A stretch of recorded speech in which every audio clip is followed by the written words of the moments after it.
They told me I was born wrong, that I'd never amount to anything, that I was just a girl who didn't matter. Well, let me tell you what happened when that worthless girl grew up and decided to own their entire world. Hi, I'm Sophie Moore, and this is the story of how I went from being the unwanted daughter to owning everything they said I'd never deserve. If you've ever been told you're not enough, this one's for you. Let me tell you something about being born wrong. I don't mean physically wrong. I mean wrong in the eyes of the people who were supposed to love you unconditionally. Wrong gender, wrong personality, wrong everything. From the moment I took my first breath, I was a disappointment to my father. David Moore, CEO, empire builder, the kind of man who commanded respect in every room he entered. He had plans for his legacy. Big plans, plans that required a son. What he got was me. I was soft where he expected hard. Artistic where he demanded practicality. Emotional where he valued cold calculation. Everything about me seemed to personally offend him, like I'd chosen to be born female just to spite his ambitions. You're not the son I wanted, he'd tell me. Not cruel exactly, but matter of fact, like he was explaining why a tool wasn't right for the job. For the first 8 years of my life, I had my mother as a buffer. Rachel Moore was everything my father wasn't. Kind, gentle, protective. She'd hold me when I cried after another disappointing interaction with Dad. She'd tell me I was perfect just as I was. But life has a way of taking away your protectors, right when you need them most. Mom died when I was 8. Cancer. Quick and brutal, like everything else that would follow in my life. 3 months later, Dad brought home Clara Evans. Clara was everything Mom wasn't. Corporate, polished, perfect, in all the ways that mattered to my father. She smiled at all the right moments, said all the right things, and made Dad look like the grieving widower who'd found love again. But behind closed doors, Clara made sure I understood my new place in the hierarchy. Your mother's gone.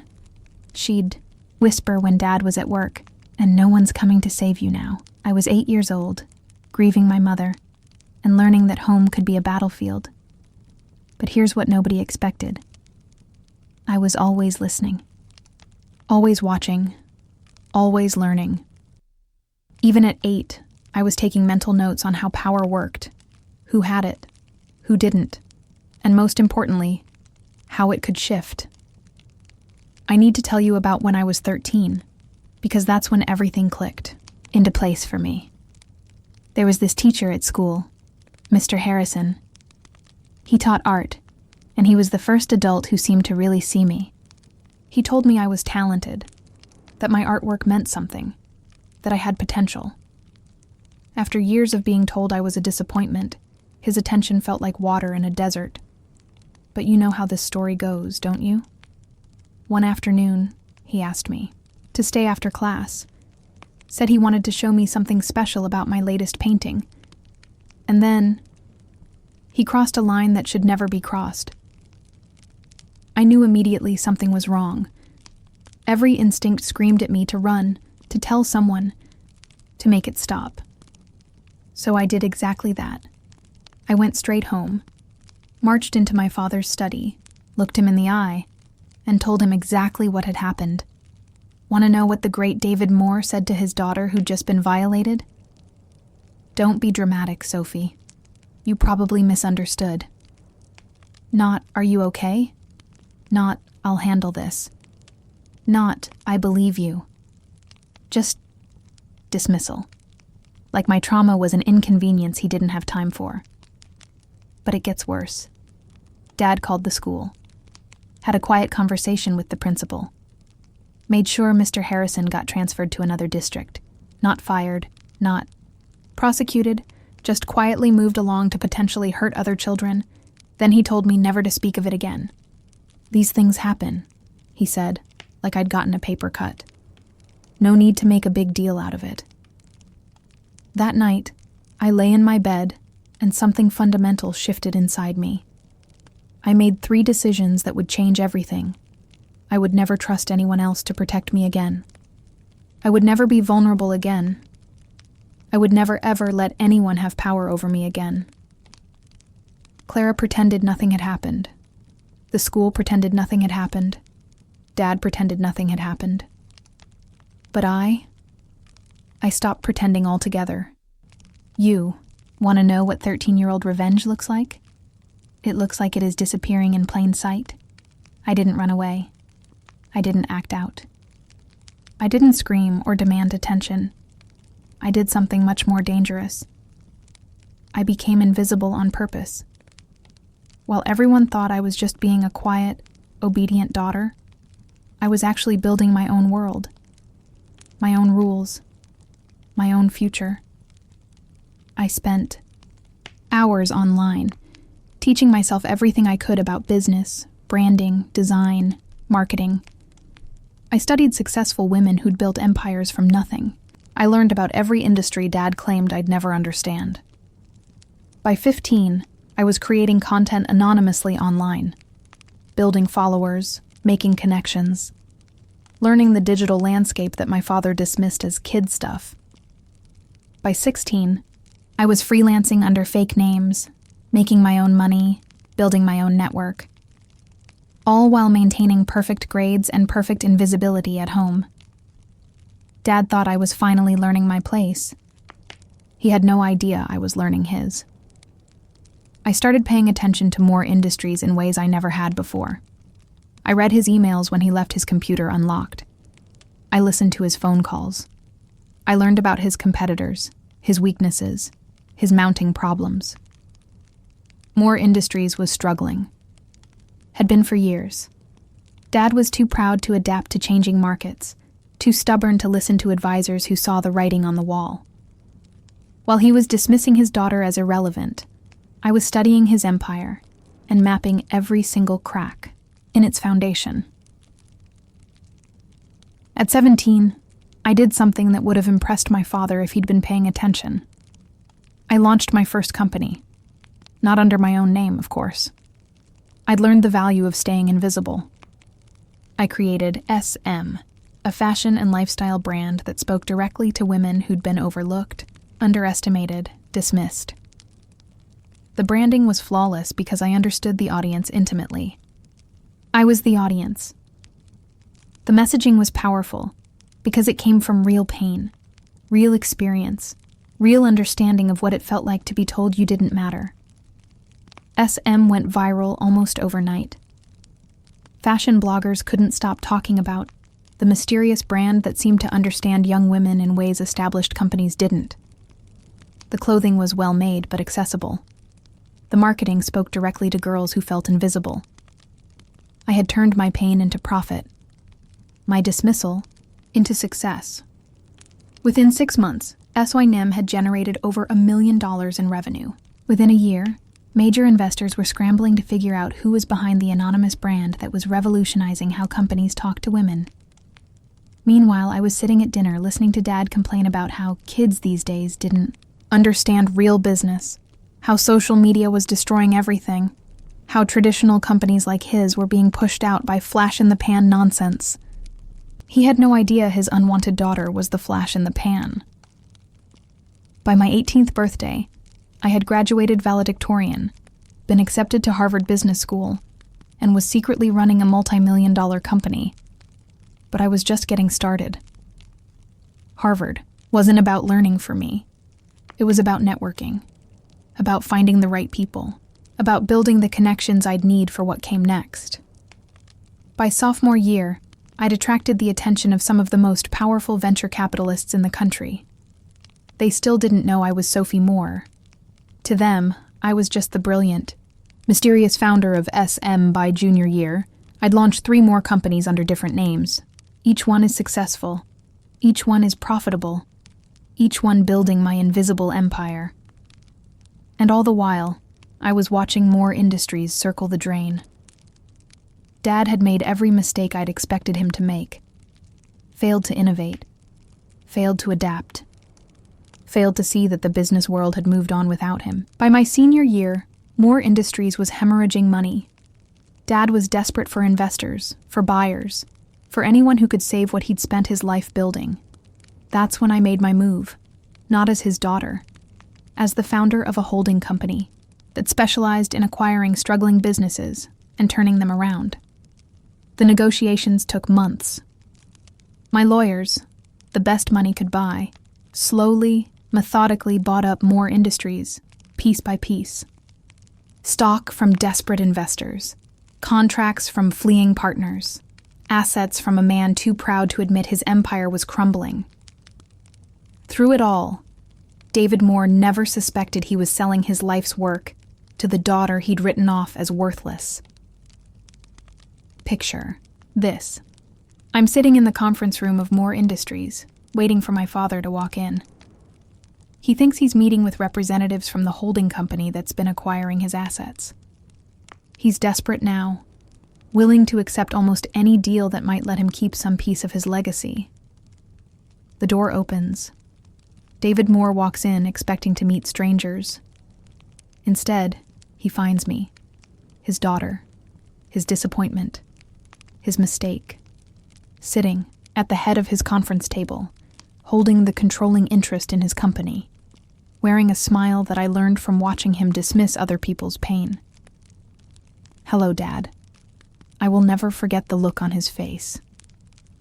40 years of dismissing me, and suddenly he was forced to see me, really see me, and understand exactly what he'd created when he decided I didn't matter.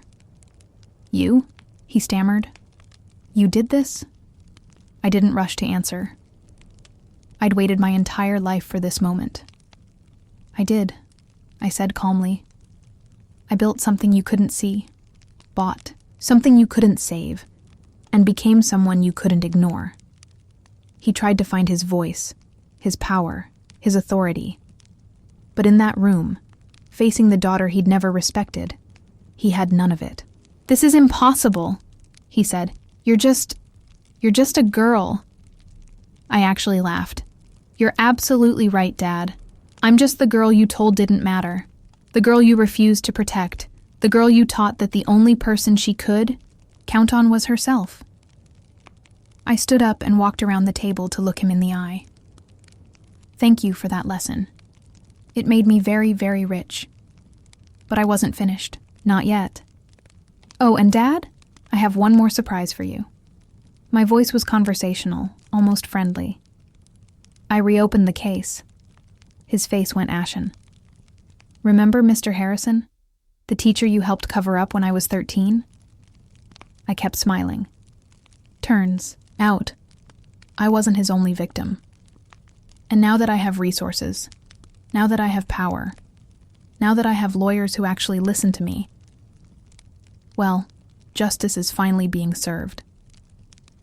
"The statute of limitations," he started, "doesn't apply to conspiracy charges," I finished. "Amazing what you learn when you can afford the best legal minds in the country." That's when David Moore realized he wasn't just losing his company. He was losing everything. 6 months later, I was on the cover of Forbes. The headline read, "The Mystery Mogul Revealed: How Sophie Moore Built a Business Empire in Secret." But here's the thing that would have surprised my father most. I didn't destroy his company out of spite. I transformed it into something better. Moore Industries became the kind of company that supported women entrepreneurs. That funded legal aid for survivors of abuse. That created opportunities for people who'd been overlooked and underestimated. I turned my father's legacy into everything he'd never cared about. A force for protecting people who couldn't protect themselves. As for David Moore, the conspiracy charges stuck. The man who thought he was above consequences learned that some debts always come due, no matter how powerful you think you are. Clara tried to claim assets in their divorce.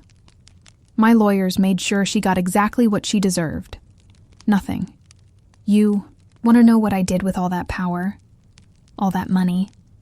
All that influence? I used it to make sure no other 13-year-old girl would have to go through what I did alone. The Sophie Moore Foundation became one of the most powerful advocacy organizations in the country. We provide legal support for abuse survivors. We fund investigations into institutional cover-ups. We create safe spaces for children who have nowhere else to turn. Every time someone tries to silence a victim, my foundation steps in with lawyers, resources, and a voice that can't be ignored. Every time a powerful person thinks they can escape consequences, we prove them wrong. I turned my trauma into other people's justice, my pain into other people's protection. And that teacher, Mr. Harrison, the one who started it all, he didn't just lose his job this time. He lost his freedom. When other victims came forward, and they always do when someone leads the way, he lost any chance of ever hurting another child. The system that failed me became the system that protects others, because I had the power to change it. Here's what I need you to understand about my story. Revenge isn't always about destruction. Sometimes it's about construction. Sometimes it's about building something so successful, so undeniably powerful, that it makes your enemy's failures look pathetic by comparison. I didn't need to destroy my father. I just needed to become everything he never thought I could be. Didn't need to hurt Clara. I just needed to become so successful that her opinions became irrelevant. I didn't need to hunt down Mr. Harrison. I just needed to become powerful enough that men like him can't hide anymore. Took every single person who tried to make me feel small and showed them what happens when you underestimate the wrong person. My father wanted a son who would inherit his empire. Instead, he got a daughter who built her own and used it to buy his. My stepmother wanted me gone. Instead, I became impossible to ignore. The system wanted me to be silent. Instead, I became the voice that speaks for everyone the system tries to silence. If you're reading this and you've ever been told you're not enough, not strong enough, not smart enough, not the right gender, not the right anything, I want you to know something. They're wrong. Every person who dismissed you, every system that failed you, every voice that told you to stay small, they're all wrong. You don't have to accept their version of your story. You don't have to live within the limits they set for you. You don't have to stay in the box they built to contain you. I'm proof that the daughter they dismiss might become the woman who owns their world. I'm proof that the girl they call too emotional might be the one who builds an empire on understanding human nature. I'm proof that the child they refuse to protect might grow up to protect everyone else. Today, I'm not just successful. I'm not just wealthy. I'm not just powerful. I'm free. Free from needing their approval. Free from fearing their judgment. Free from accepting their limitations. And somewhere out there, there's another 8-year-old girl who just lost her mother. Another 13-year-old who's been betrayed by the adults who should protect her. Another teenager who's being told she'll never amount to anything. Because of the world I built from the ashes of my childhood, she has a chance. She has resources. She has support. She has someone who understands exactly what she's going through. And maybe, just maybe, she'll build something even more beautiful from her pain. That's my legacy. That's my revenge. That's my gift to the world that tried to break me. Evolution is the ultimate revenge. And trust me, I'm just getting started. Thank you for letting me share my story with you. If it resonates, if it helps, if it gives you even a spark of hope that you can rewrite your own ending, then every moment of pain was worth it. You're stronger than they know. You're more powerful than they believe. And your story? It's just beginning. Leave a comment below if this story touched you. I read every single one, and your words matter more than you know. Don't forget to subscribe for more stories of people who refused to stay down when life tried to keep them there.